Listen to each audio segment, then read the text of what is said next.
Oi, gente, boa noite! Vamos começar o Precisamos Conversar com os seguintes assuntos. Ângela Diniz, lembram dela? Assassinada pelo Doca Street, uma história horrível que virou série. Vamos falar também sobre a epidemia da solidão e a nossa relação com tanto desempenho no trabalho, na família, na ginástica. Nossa, eu tô exausta, até já!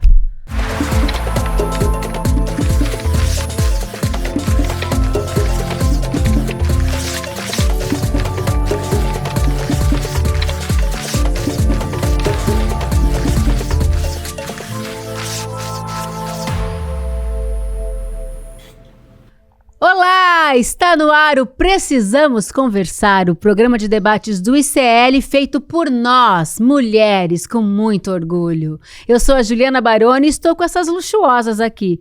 Para quem ainda não conhece, bora conhecer. A Sucena, ela, a nossa cantora e nossa historiadora também. Márcia Tiburi, nossa teacher, nossa professora, escritora maravilhosa, com seus milhares de livros escritos. Lindos livros escritos. E Sara Zara, a filósofa das redes.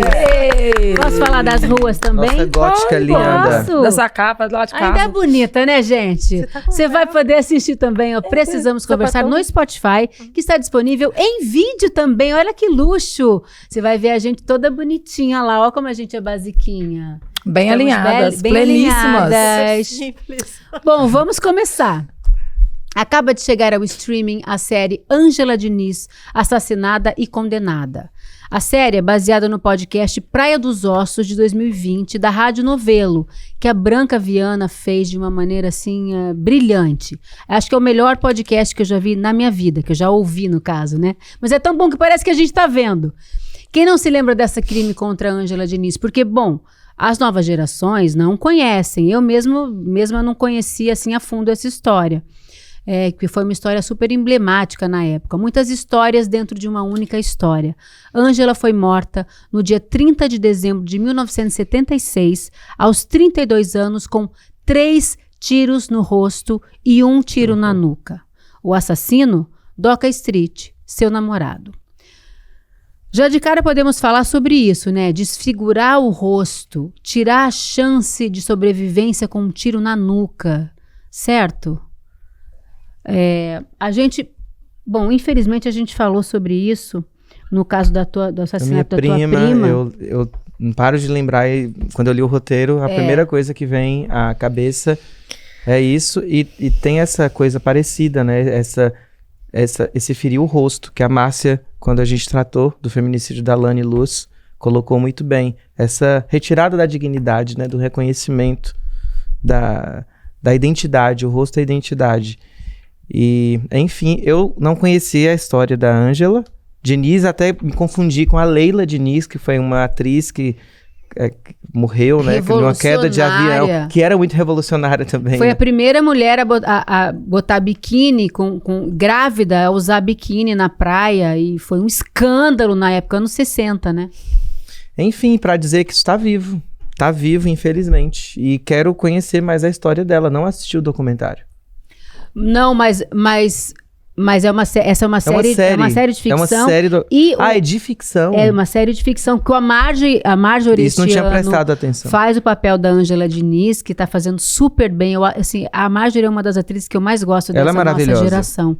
E tem também como é que fala? O podcast que chama Praia dos Ossos, que está no Spotify, e vale muito a pena assistir, porque é um documento histórico. A Branca Viana conseguiu entrevistar pessoas que conviveram com a Ângela, entrevista o próprio Doca Street, lá pelo final do episódio, muitas feministas da época, e pegou também áudios do julgamento, matérias de jornal da época, colunas sociais, porque a Ângela era uma mulher que estava em todas as colunas sociais da época, era uma mulher conhecida como a Pantera de Minas. Então vale muito a pena assistir mesmo. E como esse argumento da honra, ele ainda está vivo, né?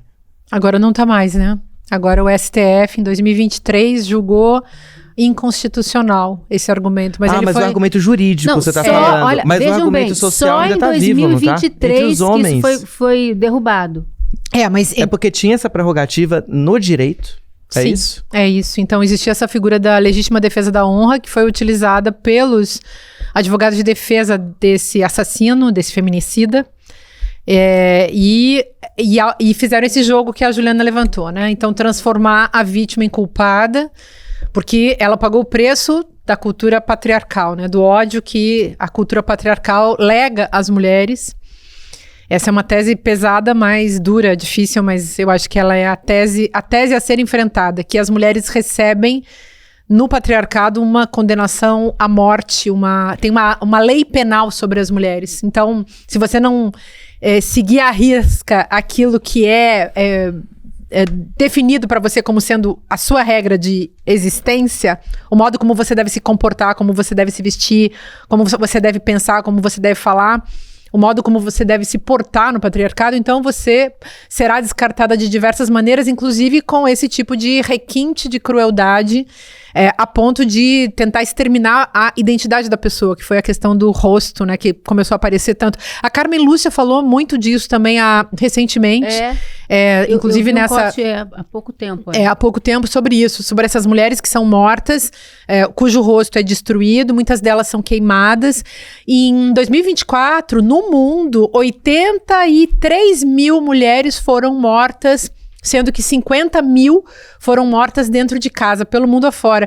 Isso configura um verdadeiro massacre. A gente poderia falar de genocídio de uma espécie, né? Um tipo de mulher que vai ser morta. Não vamos falar de genocídio para não banalizar essa expressão, mas de fato é um massacre de mulheres, que, aliás, é a questão do meu livro. Eu já tô me auto-zoando, né? Mas o Ninfa Morta é sobre isso, é sobre essa sentença de morte. Deixa eu mostrar o uma livro cultura que pessoas. cria... Você sabe o que eu achei interessante? Que cria... Só um detalhe que eu queria falar. Você cria o gênero matador e o gênero matável. Essa é que é a questão do patriarcado, sabe? Aqueles que têm o direito de matar, a soberania masculina como direito de matar, direito de fazer violência, estuprar, e a condição das mulheres, a submissão, que a Michelle Bolsonaro adora, né, propagar, que acaba sendo uma posição a ser ocupada pelas mulheres num sistema em que a violência, aquela história que a gente vive falando, a violência como uma matriz de subjetivação masculina.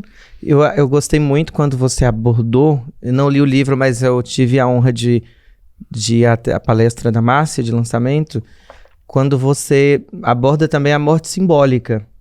E, de novo, colocando a questão do conto de fada, da Branca de Neve, da mulher perfeita. Ou seja, a ninfa morta, ela vem de uma morte simbólica até desembocar na morte física, né? Então, entre a ideia e a matéria, há as duas mortes. Eu achei... Não, e olha que bonito isso que você está falando, porque principalmente no podcast, fica muito claro que a Ângela Diniz foi criada para ser essa princesa em Minas Gerais. A mãe costurava suas roupas, ela era toda uma mulher rendada, engomada, que estudou nos melhores colégios e que frequentava as altas rodas, e a mãe criou para ela ter um bom casamento. E casar com um marido rico.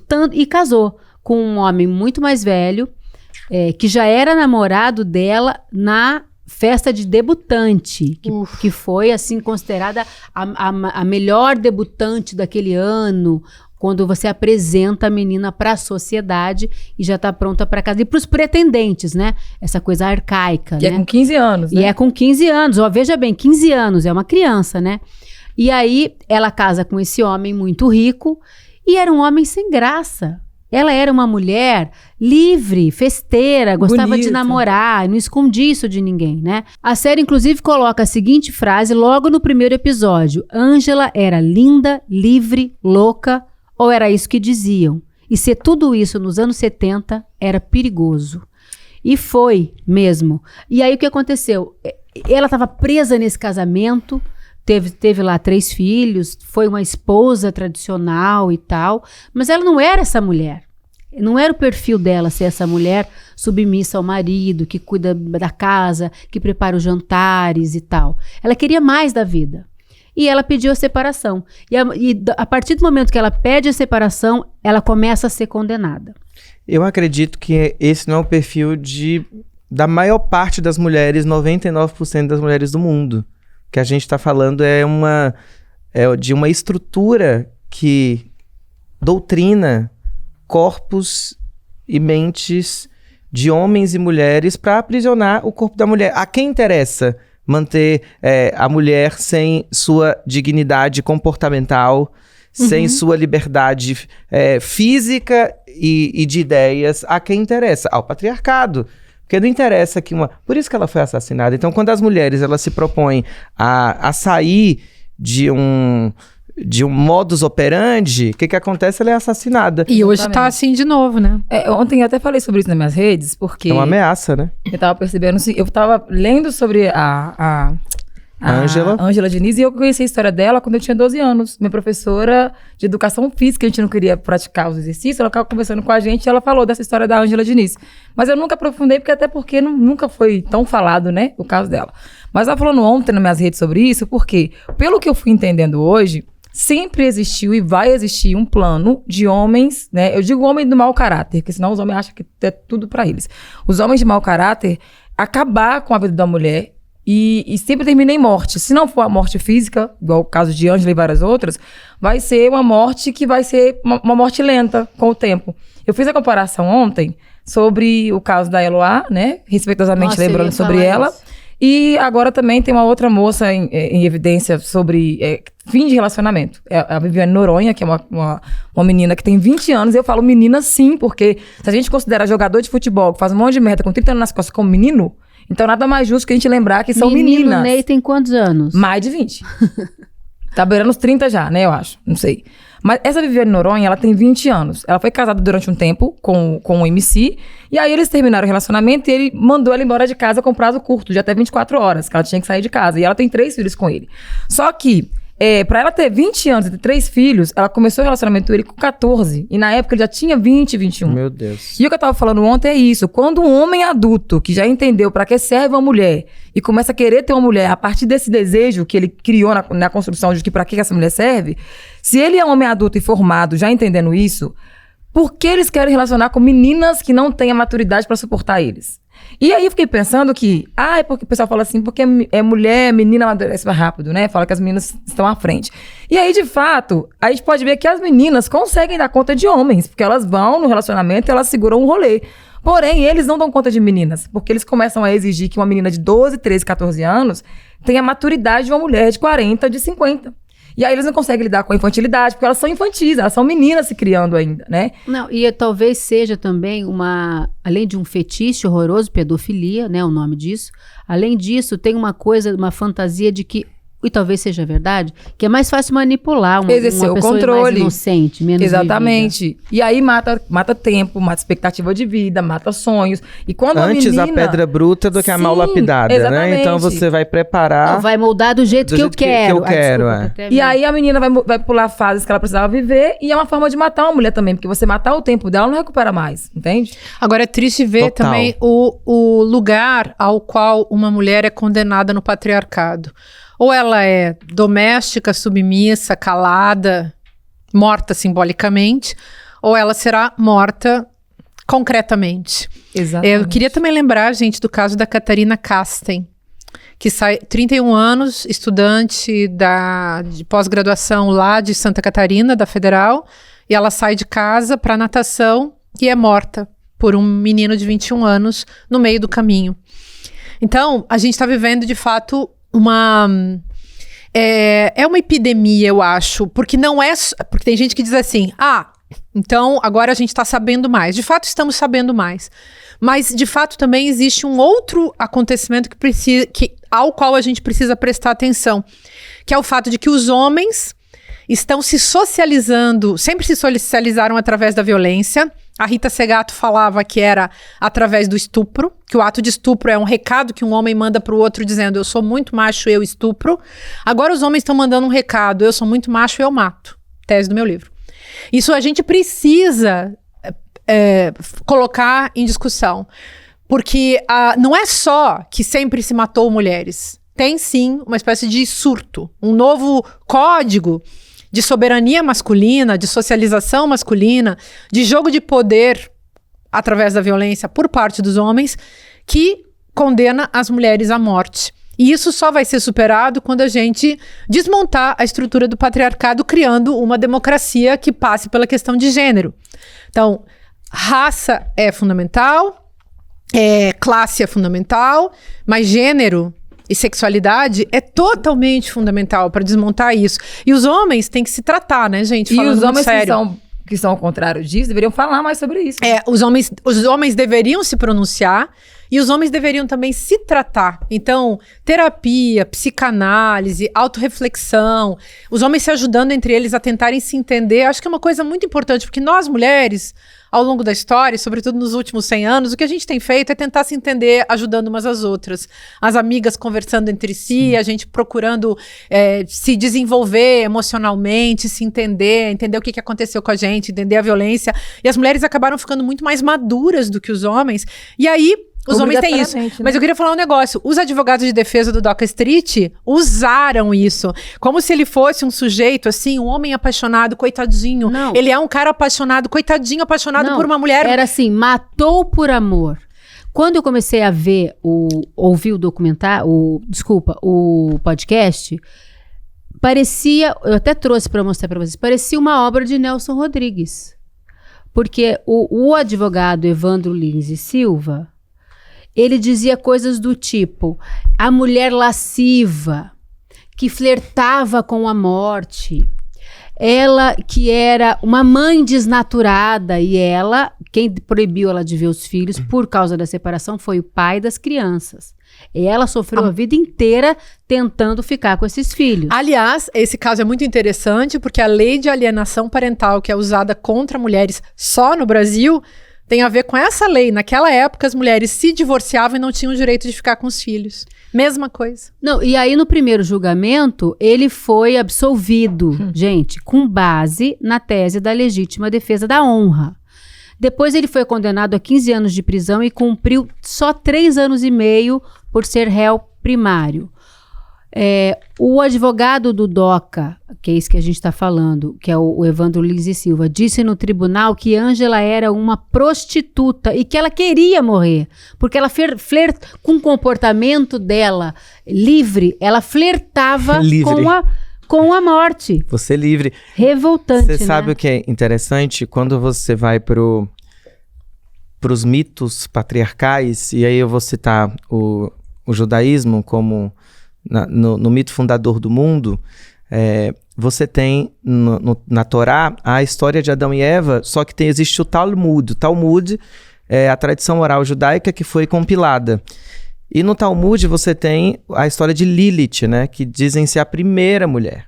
É o mito da primeira, não era Eva. Eva, no caso, é a segunda, para a tradição judaica.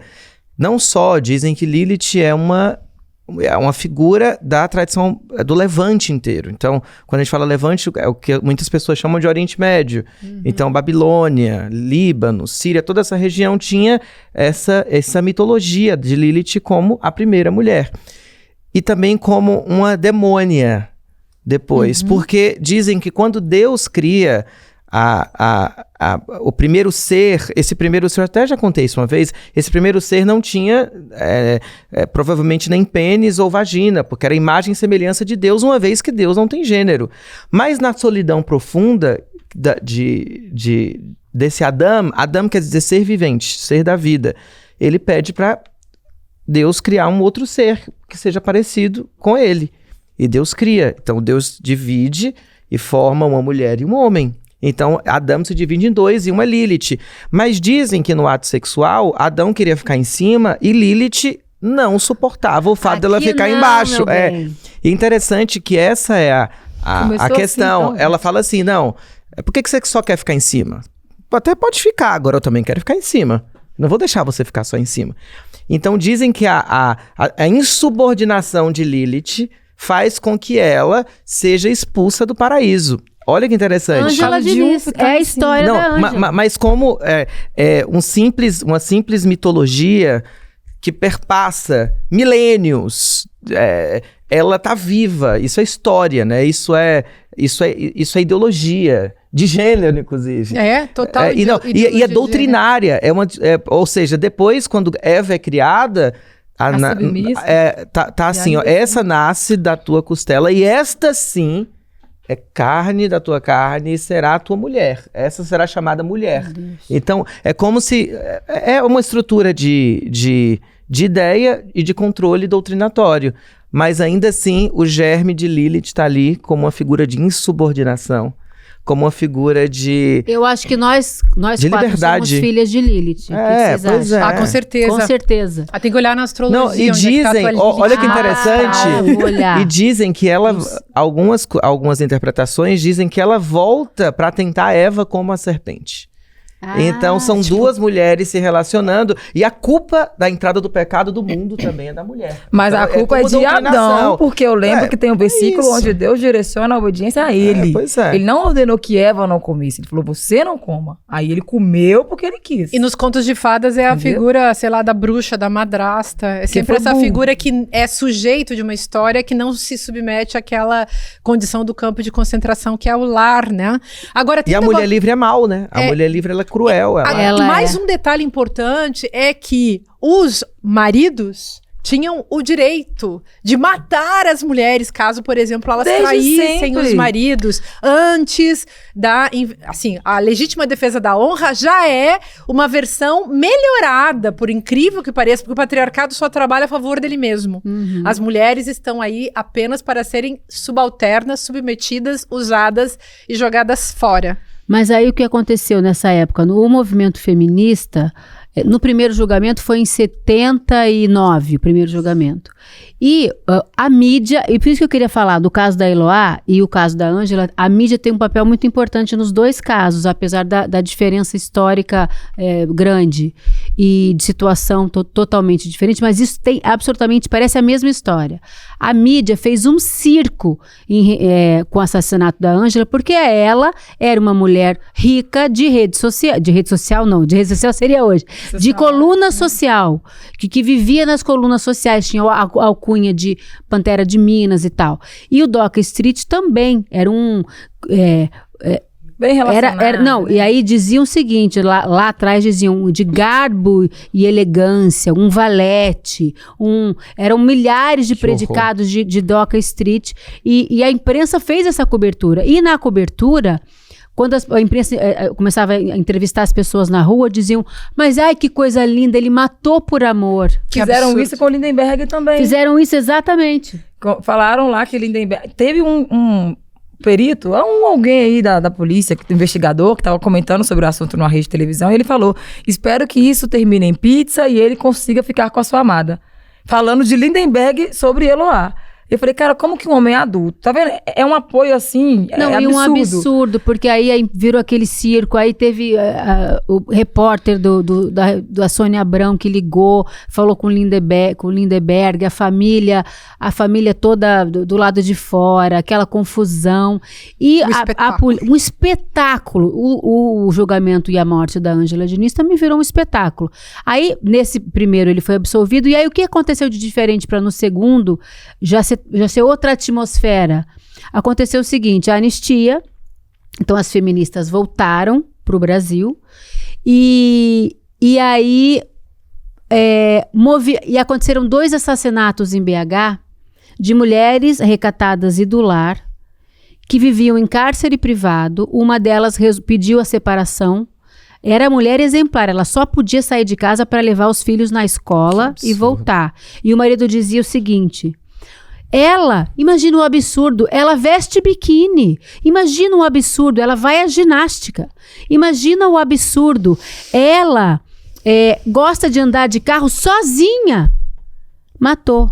A mulher pediu o divórcio e ele matou. E tiveram outros 3 assassinatos na mesma época que fizeram isso virar um estopim para os movimentos. Antes não se dizia feminista, dizia movimento feminino. De mulheres. Isso se falava movimento pouco, de mulheres. Mas ó, eu tava olhando aqui que tem aquela série também. Tem um movimento, Quem Ama Não Mata, e aí tem aquela série. E esse movimento, inclusive, nasce dessa série. dessa morte, desse julgamento. Dessa morte da Ângela Diniz, sim. Então, tem um movimento e tem essa série que também causou um efeito, assim, na cabeça da população. Eu me lembro que eu era criança, em 82 eu tenho 12 anos, e eu me lembro daquilo, porque a gente ouvia falar, assim, e os adultos lá falando entre eles, né, a gente ouvia falar e era uma coisa sempre, assim, muito aterradora imaginar isso. Agora, depois, quando eu fiquei sabendo e quando eu vi mulheres que eu conheci sendo mortas, gente, é muito chocante, né, Açucena? É tão triste, porque é um nível de injustiça, quando de maldade. Quando chega perto de você, né, parece... A realidade se apresenta mais cruel, né? E é uma coisa assim que, assim, as justificativas, elas vão cada vez se esboroando mais. E são aceitas. São aceitas, mas às vezes é isso. É aquele velhinho, a coisa é tão abstrata, gente, num certo nível, é tão transcendental, para dizer melhor, que às vezes aquele velhinho de 70 e tantos anos mata a esposa dele de 70 e tantos anos também. Depois de mãe dos filhos, avó dos netos. Exatamente. Por quê? Porque existe uma autorização coletiva para a produção desse delírio machista de matança de mulheres. O cara faz isso porque virou uma regra de conduta para dizer, eu sou homem igual aos outros. Isso é assustador. E aí a mesma imprensa nessa época pegou carona no movimento Quem Ama Não Mata, que pegou no Brasil inteiro. Então, no segundo julgamento, o DOCA já entra condenado, né, por causa desse movimento de mulheres. E aí a Globo, que cobriu as duas, né, faz a série Quem Ama Não Mata, e aí começa a Delegacia de Mulheres. Aí, a partir dali, nos anos 80, que começa esse movimento TV Mulher, isso tudo, né, por causa desse movimento Quem Ama Não Mata. Então, meio que para pegar carona no hype, vamos dizer assim. Não, mas se torna uma... É como a questão que apareceu esse ano passado, né? 24 e 25, a gente está se enfrentando com o Congresso Nacional, que é estuprador e é feminicida. Quando você não deixa uma menina de 10 anos que foi estuprada fazer um aborto e ela vai morrer por isso, é o feminicídio indireto. Então, a gente está tendo esse tipo de situação vivida no Brasil. E acho importante ressaltar esse feminicídio indireto, porque ele é parte da cultura e todo mundo que não está lutando contra esse acontecimento está colaborando para que ele se dê. Então, queria falar também isso, porque é importante que todo mundo se una. Os homens falam muito pouco sobre isso. Então, nessas horas, mesmo que as pessoas peguem carona no hype, eu acho melhor pegar carona no hype. E eu sinto um silêncio dos homens, que é um silêncio desses que fazem muito mal, que dá vontade de vomitar. Um silêncio tenebroso. Os homens de esquerda, inclusive, eu sempre gosto de lembrar que, como diz a Sueli Carneiro, que é uma pensadora contra o racismo brasileiro, ela fala, entre esquerda e direita continua sendo preta. Pois entre esquerda e direita a gente continua sendo mulher. E eu gostaria muito de ver os homens de esquerda se pronunciando sobre o feminicídio, que está em surto completo, em epidemia acontecendo no Brasil e no mundo. Pois é, e teve um homem de esquerda que fez piada com esse caso da menina de 10 anos. Ele conseguiu fazer um espetáculo, um tal de stand-up, fez piada com essa menina de 10 anos. Um cara de esquerda? Sim, e aí eu levei processo quando eu questionei a postura dele como homem, porque é um ritmo que existe.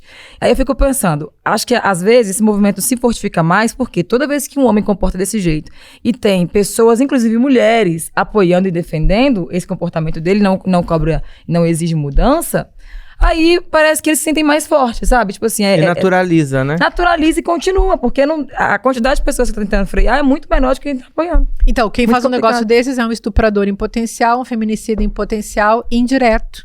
Tá lá colaborando com a cultura do estupro e do feminicídio, da matança de mulheres. E aí, quando acontece o negócio na prática e vira aquela mídia, aí todo mundo fica, meu Deus, que absurdo, eu não esperava isso de fulano.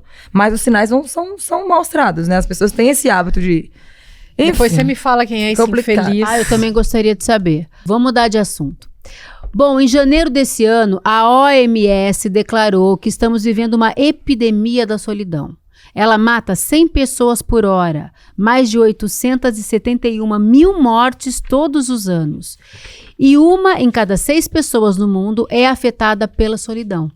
Vocês conseguem ver isso acontecendo na sociedade? E vocês têm ideia dos porquês? Solidão. me encontrei esses dias com um vídeo da Viviane Mosé, ela, inclusive, tirando um sarro do conceito de solitude. Não concordo plenamente com ela sobre o conceito de solitude, mas eu entendo o sarro que ela tirou do conceito de solitude, mas muito mais pela nossa miséria em sermos de uma geração tão mimada também que não consegue lidar direito com a solidão. Mas não é só a solidão, existe um auto-isolamento ou um isolamento compulsório do mundo que também não é sobre solidão. Eu queria retirar aí a solidão dentro de até do jeito que ela tratou, eu entendi muito bem, ela falando que a solidão é necessário aprender a lidar com a solidão. A solidão necessariamente não é só algo negativo. É óbvio que ela pode virar um horror se você não convive com a sociedade ou se você tem uma tendência à sociopatia. A solidão pode ser horrível. Mas é necessário também que o ser humano aprenda a lidar com a solidão. Eu achei isso tão interessante porque é necessário viver a solidão.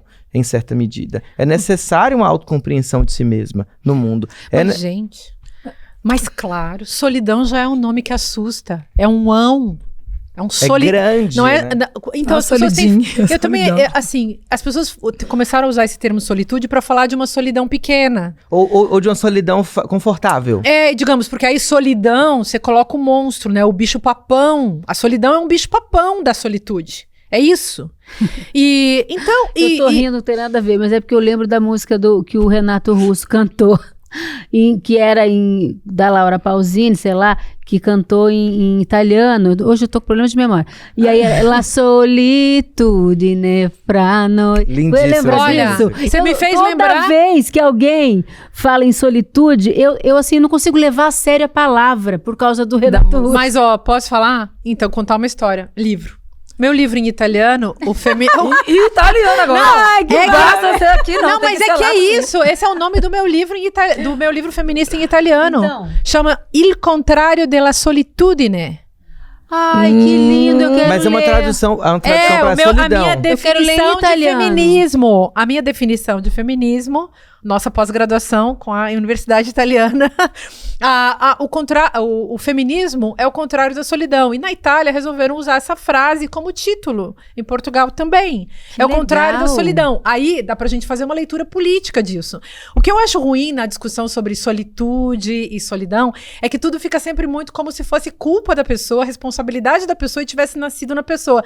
A gente vive numa cultura que inventou o individualismo, gente. O individualismo é liberal, neoliberal, e hoje é efeito também dessa precarização da sociedade, porque não é só o trabalho que está precarizado, Perfeito. é a nossa vida inteira. A noção de comunidade, de sociedade, está precarizada. Logo estamos sozinhos, logo ficar sozinho é apavorante. Aí, claro, ficar sozinho para fazer suas coisas legais, estar de boas consigo mesmo, conseguir morar sozinho e tal, é uma coisa legal, conseguir fazer suas coisas, ok. Mas quando você se encontra com o individualismo burguês, com o individualismo que faz você ficar sem segurança nenhuma no trabalho, nas relações, não sabendo se você vai parar no olho da rua a qualquer hora. Inclusive, São Paulo, gente, a cada dia tem mais uma pessoa na rua, literalmente, morando na rua. Você fica num nível que não dá pra gente romantizar a solitude, nem muito menos a solidão.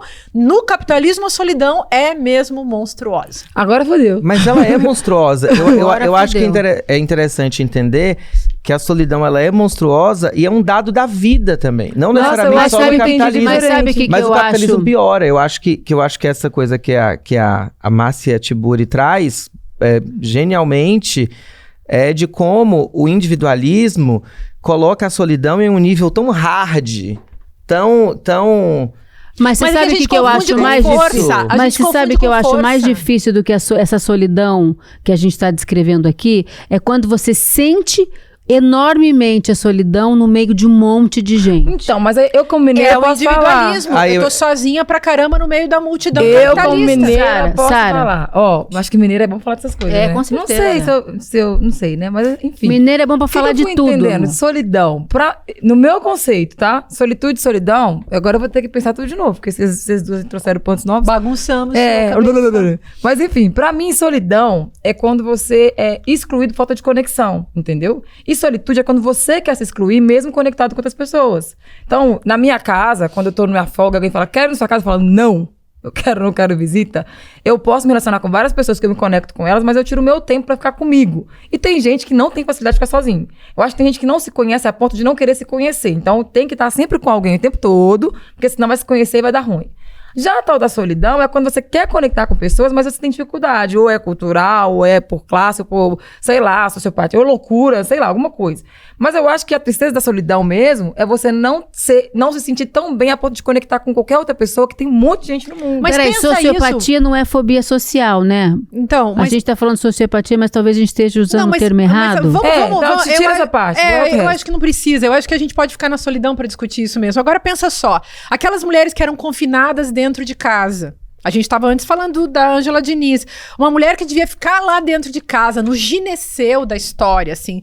Trancada dentro de casa, É não uma podia solidão, aparecer na né? janela, não podia sair sozinha até hoje. Em certos países do mundo, aquelas mulheres que ficam isoladas dentro de casa sem poder ter contato com outras. Para dar um exemplo. Então, é uma solidão produzida, mas todo o capitalismo, gente, todo o patriarcado, eu tô falando de patriarcado e de capitalismo, que é uma deriva do patriarcado, isso sempre, na vida, na história, afastou as pessoas. Dividiu para governar.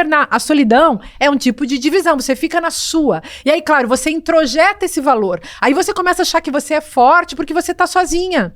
Aí você começa a dar... Você tá sozinha ou sozinho. Aí você começa a dar tilt, né? Começa a dar crise, começa a entrar em processos, assim, de demanda, de dependência de outras pessoas também, como um sintoma da crise da vida, que eu chamaria de vida interior. Eu moro sozinha, gente. Adoro morar sozinha na minha casa. Fico horas e horas e horas sozinha. Agora, a minha vida interior, os livros que eu escrevo, as obras que eu desenho, as coisas que eu faço, eu preciso ficar sozinha e é muito rico. E eu sou uma ótima companhia para mim. E eu me amo muito, me trato muito bem. Até porque eu sei que os meus inimigos me odeiam, então eu não me odeio. Márcia, mas você não acha que essa sua fala, inclusive, ela nos traz uma reflexão sobre aprender a lidar com a solidão, porque a solidão ela é difícil mesmo. Se a gente aprender a lidar também com a comunidade. Cadê a nossa comunidade? Porque ótimo, se eu moro lá, digamos, vamos pensar um estado assim, idílico. Tô lá vivendo com o meu clã, na minha família, sou de uma etnia, e aí a gente vive na nossa comunidade, aí de repente eu tenho que me recolher porque eu tô precisando pensar em coisas da minha vida, sei lá, tô precisando me conectar com o céu, a luz, os astros, a floresta, sei lá o quê. É um contexto, gente. No Perfeito, capitalismo, sim. refletir sobre a solidão sem considerar as condições que te levam a ficar sozinho, pra mim, é uma mistificação que só dá mais espaço pra gente pensar Sim. esse sujeito psíquico abstrato que o capitalismo adora, o patriarcado adora que a culpa seja daquela pessoa, indivíduo. daquela mulher, daquele Não, vou ter que preto, pensar tudo de novo daquele pobre trabalhador. Vou ter que pensar tudo de novo agora, vou ter que pensar tudo de Não, novo. calma. Ô, Sara, mas eu acho que isso talvez tenha se intensificado, em certo modo, por conta da pandemia que a gente viveu e também por conta das redes sociais, você não acha? Porque a gente está conectado com tudo e com todos o tempo inteiro, mas a gente, no fim das contas, está sozinho ali, scrollando, né? E eu entendi também que tem pessoas que na rede performam uma coisa, pessoalmente elas não conseguem falar um A e concluir uma palavra inteira. E o pessoal mente muito na rede. E aí eu acho que eles não conseguem ser verdadeiros com outras pessoas e não se conectam. Tirando dessa parte todinha que você me trouxe, que eu nunca tinha pensado nessa parte. Na parte assim, básica, rasa, sabe? O pessoal não tem conexão, Ju, porque eles mentem até pra si, sabe? Na rede é uma coisa, pessoalmente é outra, não consegue se identificar em nenhum grupo. Aí fica todo mundo tentando se encaixar no grupo do outro pra agradar o outro. Porque Mas dói, né? Ficar sozinho dói. Você entender que, caramba, eu sou uma pessoa adulta, eu não consigo conectar com nada. Eu acho que essa parte que é a parte dolorida. E dói. Que separa você obrigatoriamente. Tipo assim, eu não tô lá porque eu não consigo inserir. Tem gente que senta numa mesa e não consegue conversar com ninguém. Por quê? Não, que né? tem uma certa fobia também. E depois, Não, às vezes porque não tem expertise de conversar. Mas não quer, tem medo, né? não quer. Tem uma diferença sabe. também que eu acho que é importante entre individualidade, singularidade, autoexperiência, a experiência de si, que é uma coisa tão interessante de se fazer e que virou um luxo também no patriarcado racista capitalista. Por quê? Olha o tanto que a gente paga para um psicanalista para poder ter alguém que nos escute. E isso também é sintoma social. É verdade. É sintoma de uma sociedade em que o ouvido do outro está custando muito caro. E isso vamos é negociar efeito isso aí, da por nossa favor. solidão, 10 gente. anos juntos com você. Vamos fazer uma roda, então? Todo mundo vai lá e conversa Nossa, fiado? Vamos, é melhor De coisa. graça. Mas, Existe gente, aquela canção de graça. lindíssima. Mas que maravilha, no interior, você também tinha isso, dos vizinhos ficarem nas cadeiras de Portão, balanço gente. no Sim, portão, na porta de casa. todo mundo quase em semicírculo, assim, Eu conversando. sofri Não quando eu tem cheguei em mais São Paulo. isso. Eu sofri quando eu cheguei aqui, porque a minha tia realmente não conseguiu lidar comigo por isso. Em Belo Horizonte, eu fui criada no portão. Arrumou a casa, senta no portão. Aí aqui em São Paulo, eu esqueci o portão aberto, ela quase me bateu. Eu falei, gente, mas é só um portão. Aqui é tudo fechado, né? Tudo trancado. E não tem esse hábito dos vizinhos sentar no portão e conversar fiado. Às vezes não é o terapeuta, é só eu ouvir. Então, eu tô Entendeu? o isso. O Aí terapeuta... tem que ir lá pagar. Você Mas não quer conselho, você só quer falar merda. Pois é, isso que eu tô dizendo, é uma crise da noção de sociedade e de comunidade. Quem vive em condomínio, quem vive em cidade grande, nem sabe quem é o vizinho, muitas vezes, da própria porta, quem mora no seu andar. E isso é estranho pra mim até hoje. É claro, É mas muito estranho. já é efeito dessa situação, dessa criação dessas condições pra gente viver em separado, pra gente não se articular, pra gente não fazer movimento, pra gente não se juntar, pra gente não quebrar esse sistema. Ai, meu Deus, eu agora acho que esse próximo assunto Eu posso só meio por aí. falar um verso disso Pode. aqui? Olha que coisa Depois eu linda. volto.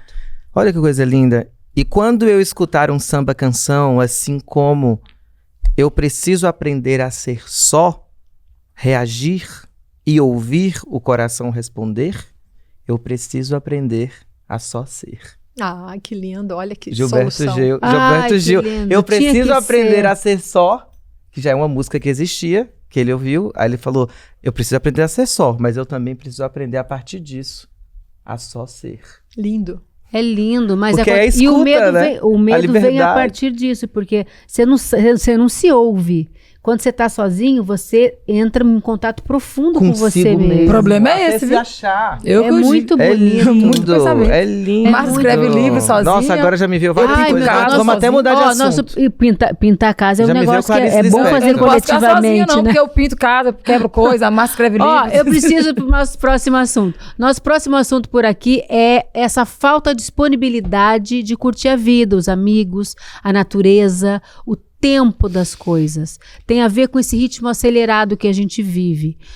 Sempre em prol do quê? De performance, de desempenho.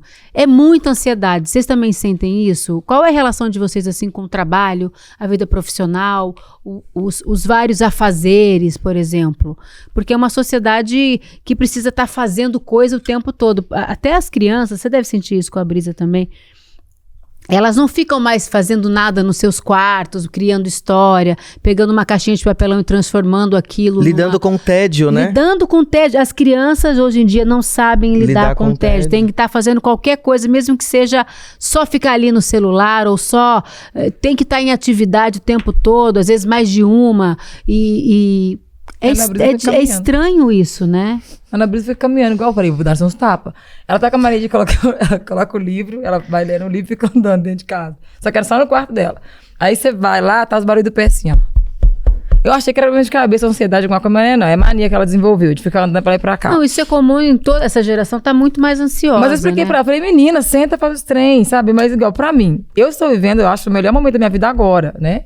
Porque até uma tia minha brigou comigo, esse trabalho, isso não é justo, não, você vai trabalhar uma hora, só vai embora e ainda recebe. Mas ela tá achando absurdo eu trabalhar só uma hora e ir embora. Mas é trabalho, tá, gente? Mas é trabalho. Não parece porque a gente adora estar aqui. E passa o dia inteiro aqui. E assim, eu comecei a pensar agora, você acho que é muito cultural. Outro livro pra você, duvido que você tem feito isso. Como as pessoas aproveitam o tempo. Hoje eu comecei a entender que eu tô podendo aproveitar meu tempo e organizar ele. Porque durante a minha vida toda, desde meus 14 anos, eu sempre trabalhei em 2, 3 empregos. Então, o meu tempo era super corrido. Eu nunca tive tempo pra ter tempo. Aí agora, eu trabalhando num trabalho que me dá mais tempo, eu nunca tive. Então, assim, tô pintando casa mesmo, aí eu levanto, não vou lavar vazia agora. Não tenho mais preocupação de alguém chegar na minha casa e não tá organizada porque eu não chamei. Se eu chamo, tá tudo em dia. Se eu não chamei a pessoa a chegar lá, então ela tem que aceitar do jeito que tá. Mas sabe aquela loucura que eu tinha obrigação? Eu tenho que lavar a louça agora porque eu vou trabalhar depois. Eu tô tendo esse tempo agora. Então, assim, pra mim, eu queria que toda dona de casa, todas as pessoas, vamos colocar todo mundo, no geral, mulheres principalmente, mães, tivesse o tempo que eu tô tendo hoje de escolher. Eu vou pra academia esse horário hoje porque eu quero esse horário, porque sobrou esse horário, sabe? E eu tô conseguindo viver isso. Então, pra mim, tá sendo uma experiência incrível. Você nota que o tempo é uma mercadoria? Óbvio.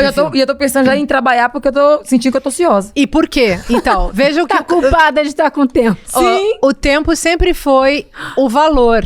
Então, o patriarcado capitalista e racista devorou o tempo dos corpos criados para servirem ao patriarcado capitalista e racista.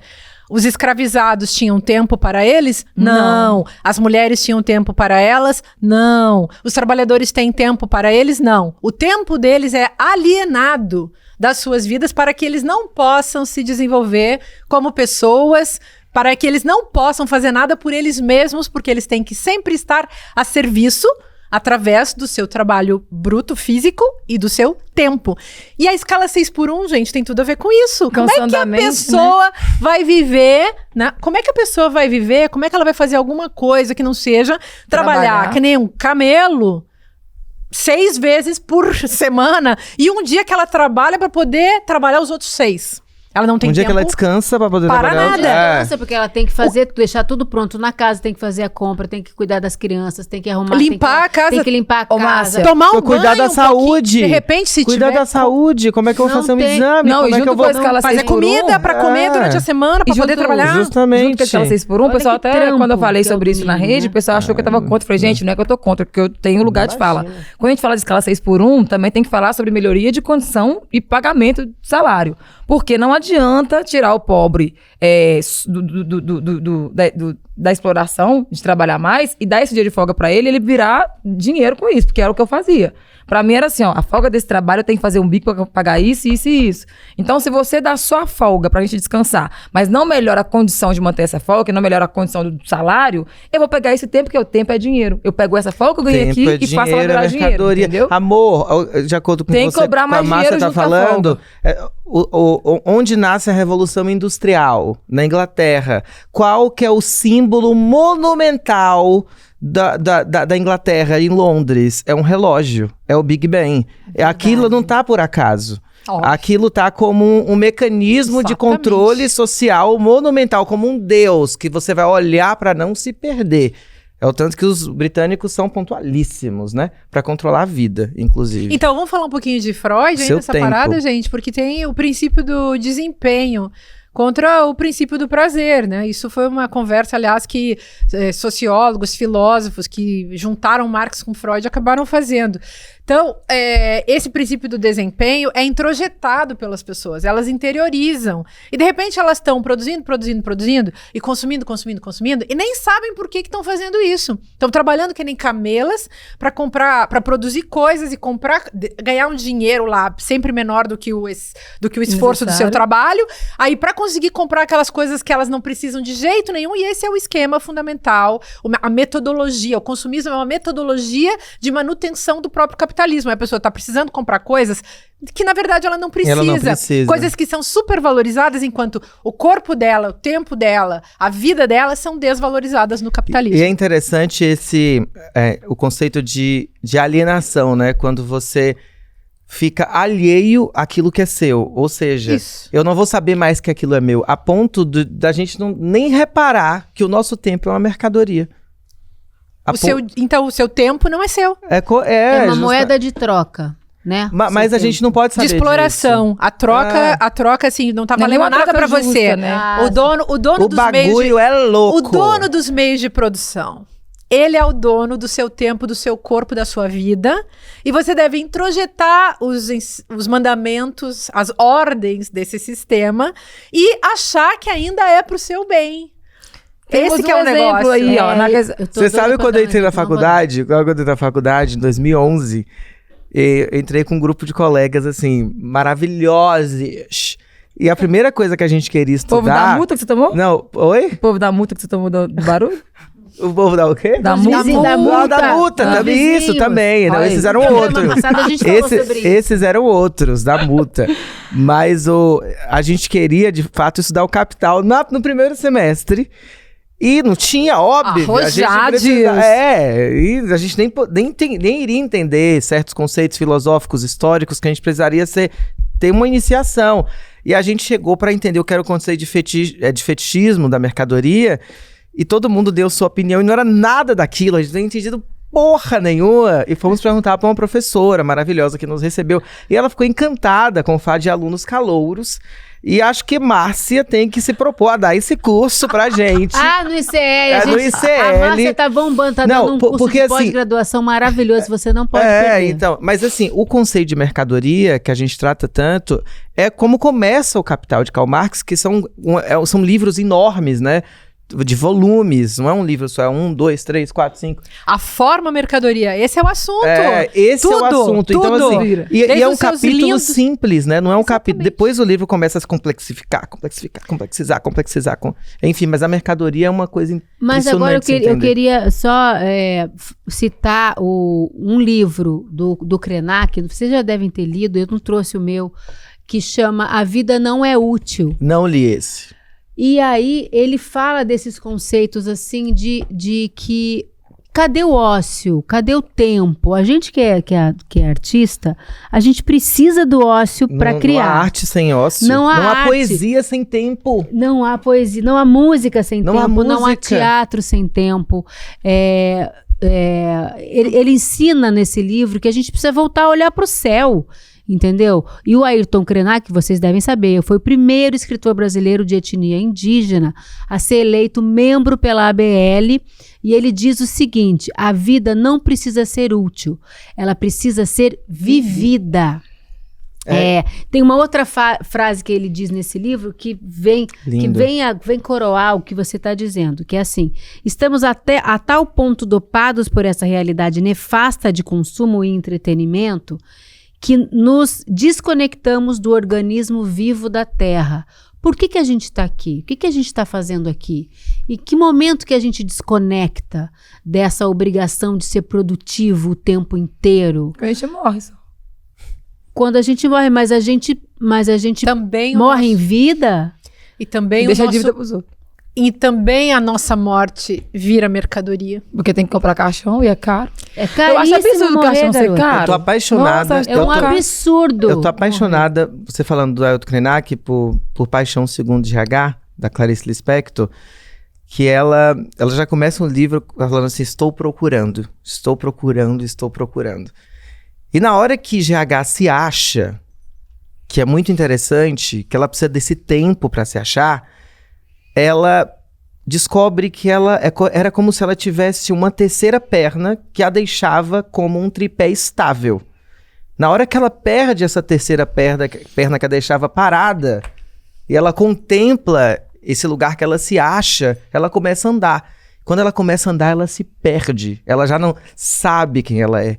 E o tempo... É lindo quando... A Clarice Lispector, né? Ela impressionante. é impressionante. E é engraçado que quando a gente acha certas respostas para a vida, isso quem dá é o ócio.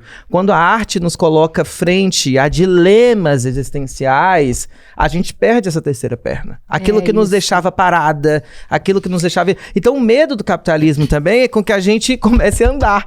E veja o mundo sob a perspectiva da liberdade, do movimento. E outra, o capitalismo tem medo, e o patriarcado também, que a gente deixe de ser ansiosa e não esteja em pânico. Todo mundo tem que estar em pânico, todo mundo tem que estar ansioso, todo mundo tem que estar todo o tempo nesse princípio de Precisando de desempenho. alguma coisa. E o castigo é, se você não desempenhou, pânico pra você, e essa ansiedade irreparável, Insônia, contínua, ansiedade. todo o tempo. Não, e tem aí você remédio fica pra de tudo isso, que boas. custa tudo caríssimo, né? As farmácias Aí você cheias fica de tudo de gente boas. consumindo esses remédios. Você não toma remédio? Eu não tomo nenhum remédio, gente. Só aqueles de calor de menopausa. Aliás, sério, é bom esse eu pensar isso. recomendo Maravilhosa. também. Mas o que vocês fazem para se desconectar dessa ansiedade maluca de ser produtivo o tempo inteiro. Qual é a onda de vocês? Como é que vocês fazem para abrir um espaço e contemplar qualquer coisa? Vou Como é que citar você faz? Clarice, estou procurando. Estou procurando. Não, eu já achei, viu, Sucena? Graças a E Deus. você, Não, como é que vai. Como é que é? Não, eu cuido do lugar que eu habito. Pra mim, é a melhor Uau! A filósofa Sabedoria! Agora, foi assim, foi eu não. Amei. Gente, eu aprendi a cuidar da minha casa, sabe? O meu tempo da minha casa, pra chegar e olhar. Quando eu abro a porta e vejo a casa do jeito que eu quero, eu entendo que é o meu tempo que tá virando algo bom pra mim. Então eu cuido de lá. Uau. Boto planta, tiro planta, boto fogo, mudo de casa. Não recomendo mudar, mas... mas eu faço isso. Pra mim tá sendo ótimo. E você, Márcia? A minha casa sempre foi a escrita, então desde que eu descobri que eu escrevo e acho que assim foi isso a vida inteira. Qualquer situação difícil, gente, eu não sei o que me dá, é quase um sintoma, eu vou pro computador e escrevo, sempre assim. Eu também escrevo, eu tô com vocês duas. Eu escrevo à mão. Eu tenho cadernos e cadernos na minha casa, escrevo à mão desabafos e pensamentos, às vezes sai uma poesia, às vezes sai uma prosa poética, mas sempre sai alguma coisa, eu vomito no papel. Isso é uma coisa que me relaxa imediatamente. E agora, depois de mais velha, de ter minha filha... Quando a gente está no nosso sítio, eu e o Eduardo, eu gosto de contemplar, olhar os passarinhos, ver o movimento do tucano, ver o movimento dos cachorros, olhar minha filha andar de bicicleta lá longe. Eu adoro simplesmente estar deitada numa rede, olhando o que está acontecendo, a cor, os tons de verde das árvores. Isso virou uma meditação para mim. Então, eu preciso de vez em quando de não fazer nada. E aí eu me sinto viva. Todo mundo precisa, né? De não fazer nada. Isso é lindo, porque todo mundo precisa do tempo do ócio. Abaixa a escala 6x1, gente. Abaixa a escala 6x1. É isso aí. Nossa, hoje nós falamos aqui, hein, menina? Vamos desacelerar e ouvir uma música da Sucena? A Sucena canta quando ela Antes, só um recadinho. Se você quer continuar essa conversa e ficar por dentro de tudo que vai rolar por aqui, aponte seu celular para o QR Code que está aparecendo aqui na tela ou acesse icl.com.br/ Precisamos conversar. Ai, obrigada. Precisamos conversar. E entre no nosso grupo exclusivo do WhatsApp. Bora, Sucena. Vambora. Que tal a música Como 2 e 2, que é tema da série Ângela Diniz, que está na HBO Max? Essa música, a gente pensou nessa música porque, enfim, a Sucena é a Gal encarnada, né? Ela faz show cantando Gal e tinha essa música, e tinha essa música no show que a gente foi e se apaixonou por a Sucena. É linda essa, enfim. Vambora. Vambora. Meninas. O palco é todo seu. Pra essa galera linda que tem elogiado o programa, quero mandar um beijo pra cada um de vocês, né, telespectadores, que tem mandado mensagem pra todas nós, enfim. Então vamos com essa canção em homenagem à Ângela Diniz, que tá no filme, né? Que tá na série da HBO. Ângela assassinada e condenada. A Sucena, o palco é todo seu. Quando você me ouvir chorar, pense, não cante, não conte comigo. Digo, não ligo, deixo sangrar. Algumas lágrimas bastam pra consolar. Tudo vai mal, tudo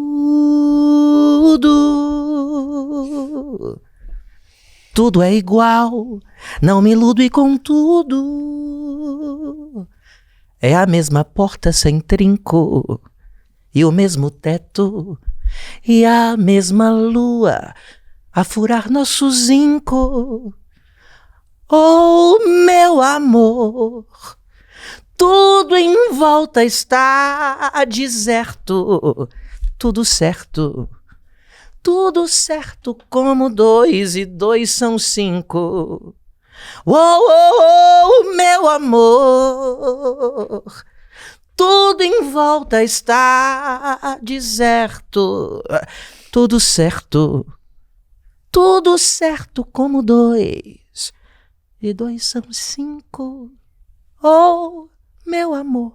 Ai, que Lindeza! linda! Maravilhosa! Até a semana que vem. Ai, que sorte Um escutar beijo. essa Que, mulher, gente, que sorte ter a Que Sucena e lindeza, ter que vocês aqui lindeza. nesse programa. Ter vocês. Nossa, igualmente. O Natal tá A chegando, eu aula vou que eu sentir recebi de saudade. Oh. Um beijo. O Brasil vive um momento decisivo e entender o que está em jogo exige mais do que manchete. As decisões que moldam o país vêm de uma longa trajetória de desigualdade e concentração de poder. Para compreender o presente e agir com consciência, é preciso olhar para a história e as estruturas que formaram nossa sociedade. Pensando nisso, nasceu o curso de pós-graduação do ICL da FESC SP, Repensando o Brasil, Sociedade, Política e História. Um programa reconhecido pelo MEC, voltado a quem quer pensar o Brasil com profundidade e rigor intelectual. Vai acontecer o lançamento da nova turma da Pós no dia 14 de dezembro, às 8 horas da noite. Entender o país é o primeiro passo para construir o futuro com consciência.